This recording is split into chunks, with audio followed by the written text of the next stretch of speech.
लकल हम्द या अल्लाह अस्सलातु वस्सलामु अलैका या रसूल अल्लाह अम्मा बअद।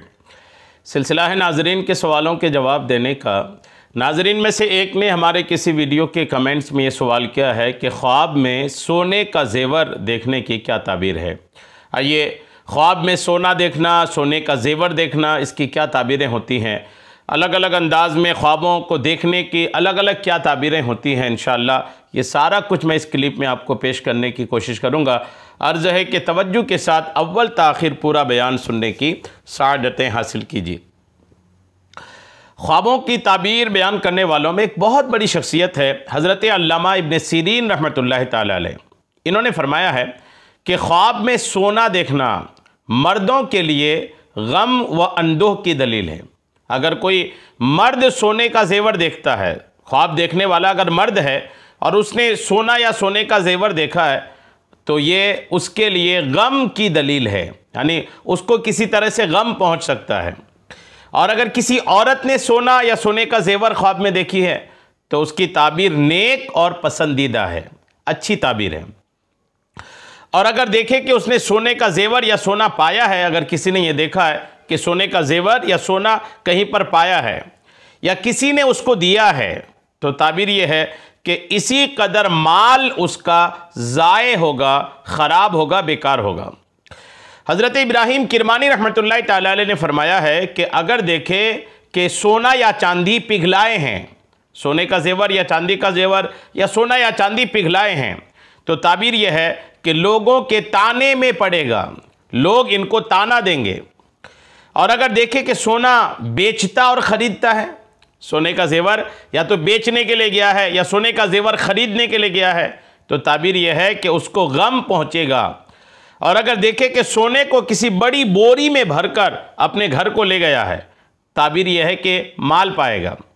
और अगर देखे कि सोना खाया है, सोने का जेवर या सोना खाया है, तो ताबीर यह है कि उसी कदर माल अपने अहलो अयाल पर खर्च करेगा। हज़रत जाबिर मगरिबी रहमतुल्लाहि तआला अलैह ने फरमाया है कि सोने की चीज़ या सोने का जेवर ख्वाब में मर्दों के लिए बुरी है, मर्दों के लिए बुरी है। और अगर कोई सोना और चांदी एक जगह देखा, सोने का जेवर भी चांदी का जेवर भी एक जगह देखा, तो ताबीर यह है कि इज़्ज़त और मर्तबा पाएगा। और अगर चांदी की कान खदान देखा, तो ताबीर यह है कि किसी मालदार शख्स की लड़की से निकाह करेगा। और कहते हैं कि सुनार ख्वाब में झूठा आदमी है।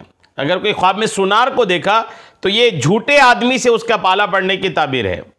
और अगर देखे कि सुनार के पास बैठा है और उससे लेन देन करता है, ताबीर यह है कि उसका काम किसी झूठे शख्स से पड़ेगा।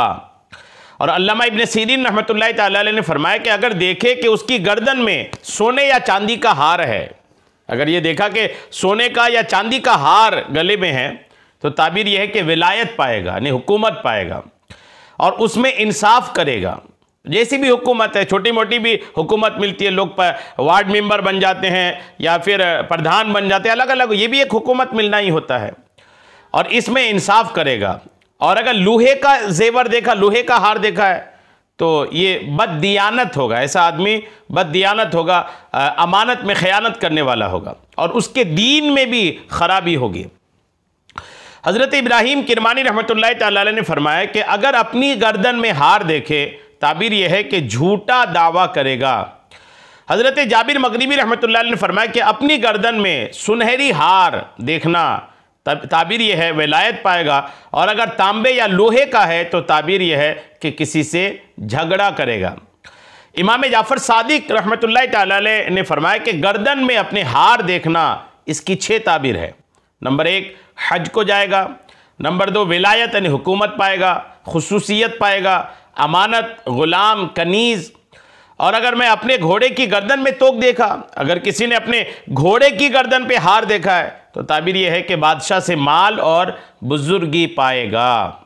तो बहरहाल ये ताबीरात जितनी किताबों में मिली वो तो मैंने पेश कर दिया है, लेकिन इस ख्वाब की, सोना या सोने का जेवर ख्वाब में देखने की बुनियादी ताबीर यही है कि अगर देखने वाला मर्द है तो ये उसके लिए नुकसानदेह है, गम पहुँचेगा, उसे तकलीफ़ पहुँच सकती है। और अगर ख्वाब देखने वाली कोई औरत है तो उसके लिए ये ख्वाब नेक है, अच्छा है। उम्मीद है मेरी बात आपको समझ में आ गई होगी। अल्लाह करीम हम सबको तमाम तरह के अच्छे ख्वाब अता फ़रमाए, अच्छी ताबीरें अता फ़रमाए, बुरे ख्वाबों की शरारतों से हम सबकी हिफाजत फ़रमाए। आमीन बिजाहिन नबील अमीन सल्लल्लाहु तआला अलैहि